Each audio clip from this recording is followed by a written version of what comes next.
When we inhale isolated coronavirus particles, more than 65% reach the deepest region of our lungs where damage to cells can lead to low blood oxygen levels, new research has discovered, and more of these aerosols reach the right lung than the left. Lead author of the study Dr Saidul Islam, from the University of Technology Sydney, said while previous research has revealed how virus aerosols travel through the upper airways including the nose, mouth and throat, this study was the first to examine how they flow through the lower lungs. Our lungs resemble tree branches that divide up to 23 times into smaller and smaller branches. Due to the complexity of this geometry, it is difficult to develop a computer simulation. However, we were able to model what happens in the first 17 generations, or branches, of the airways, said Dr. Islam. Depending on our breathing rate, between 32% and 35% of viral particles are deposited in these first 17 branches.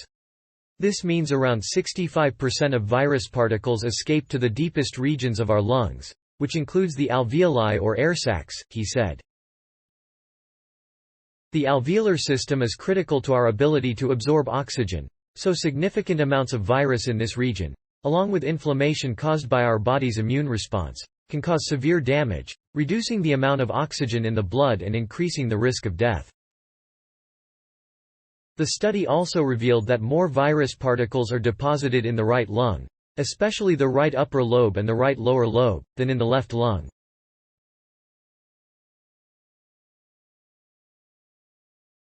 This is due to the highly asymmetrical anatomical structure of the lungs and the way air flows through the different lobes. The research is backed up by a recent study of chest CT scans of COVID-19 patients showing greater infection and disease in the regions predicted by the model. The researchers modeled 3 different flow rates, 7, 5, 15 and 30 liters per minute. The model showed greater virus deposition at lower flow rates.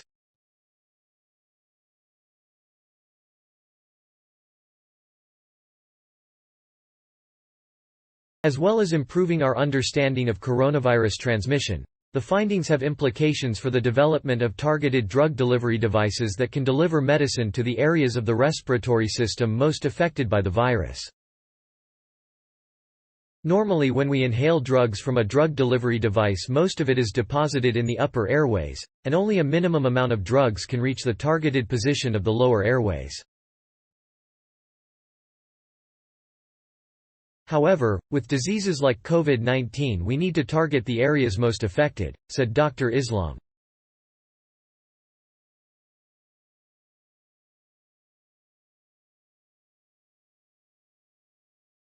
We are working to develop devices that can target specific regions, and we also hope to build age and patient-specific whole lung models to increase understanding of how SARS CoV-2 aerosols affect individual patients, said co-author and group leader of the UTS Computer Simulations and Modeling.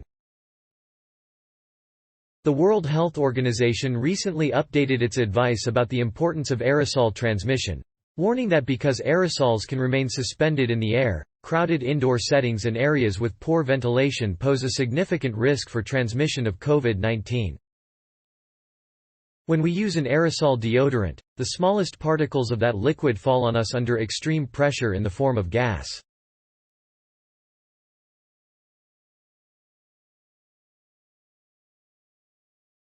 Similarly, when an infected person speaks, sings, sneezes or coughs, the virus is spread through the air and can infect those nearby, said Dr. Saha.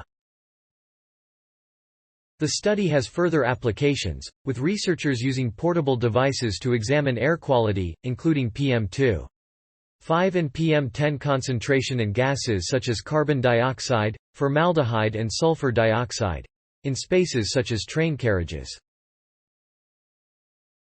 The researchers can then use this data to model the impact on our lungs. The study, SARS CoV-2 aerosol, how far it can travel to the lower airways, was recently published in the journal Physics of Fluids. Thanks for watching. Please subscribe my channel for more updates.